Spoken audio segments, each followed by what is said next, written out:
Y como vemos, hoy se cumplen 93 años de la matanza de los trabajadores en Guayaquil, quienes reclamaban por la explotación laboral que sufrían por parte de la oligarquía. Cientos de personas murieron el 15 de noviembre de 1922. Sin embargo, aún existen voces que rememoran el crimen y exaltan su lucha por la reivindicación de los derechos laborales.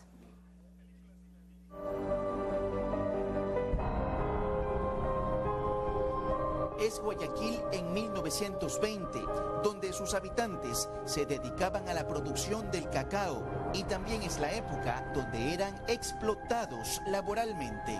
Así lo expresa el cronista guayaquileño César Burgos. Ellos reclamaban mejores salarios y porque había una inflación, el dólar había subido mucho, y más que todo eso significaba la pobreza extrema del pueblo ecuatoriano. Con ello iniciaron las protestas el 15 de noviembre de 1922. Justo en el gobierno de José Luis Tamayo, los trabajadores levantaron su voz en el Parque Centenario, ubicado actualmente en el centro de Guayaquil, como lo afirma el historiador Rodolfo Pérez. Eso era un gentío, un poblón. Otro grupo de personas bajaron de Ciudad Vieja, o sea, de los cerros. Según la historia, ahí empezaron los enfrentamientos. Fallecieron más de 1.500 personas, nunca se llegó a saber el número. 1.500 es un número brutal. Lo increíble es que después de la matanza de los trabajadores, se inició un juicio contra el pueblo. O sea, contra los manifestantes y hasta contra los muertos, pues ya estaban muertos. Licenciado, ¿y este juicio quedó para la historia? Eso después no progresó, porque los mismos militares decían que había muertos, El asesinato se registró en lo que hoy conocemos como el sur de Guayaquil. El 15 de noviembre es una fecha conmemorativa histórica para todos los trabajadores, en donde tuvieron que manifestarse en la calle, donde murieron muchos compañeros obreros. Sobre dónde dejaron a los trabajadores muertos hay dos teorías. La primera no es tan conocida, pero se dice que los obreros fueron enterrados debajo de esta enorme cruz que se encuentra en el Cerro del Carmen.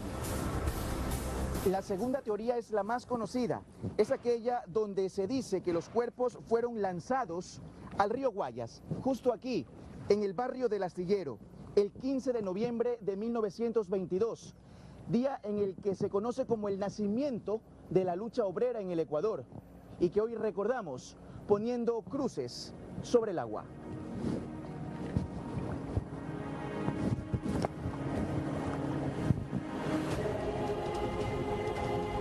En honor a todos los trabajadores asesinados, hecho que está inmortalizado en la conocida novela escrita por el guayaquileño José Joaquín Gallegos Lara en 1946, y cuyo nombre retumba en los sentidos de los ecuatorianos, y es Las cruces sobre el agua.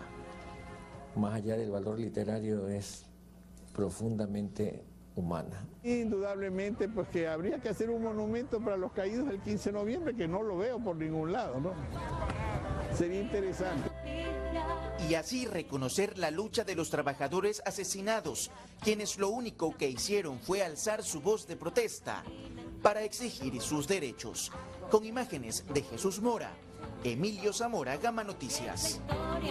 Y precisamente para conmemorar los hechos ocurridos 93 años atrás en Guayaquil, se llevó a cabo una romería que recordó a los cientos de obreros asesinados el 15 de noviembre de 1922. La caminata inició en las calles Víctor Manuel Rendón y 6 de marzo y recorrió varias calles de la ciudad hasta llegar al Malecón 2000, donde fueron lanzadas varias cruces en el río Guayas en memoria de los fallecidos. El evento conmemoró la lucha obrera del país en uno de los episodios más dolorosos de la historia, que ocurrió por pedir mejores condiciones laborales.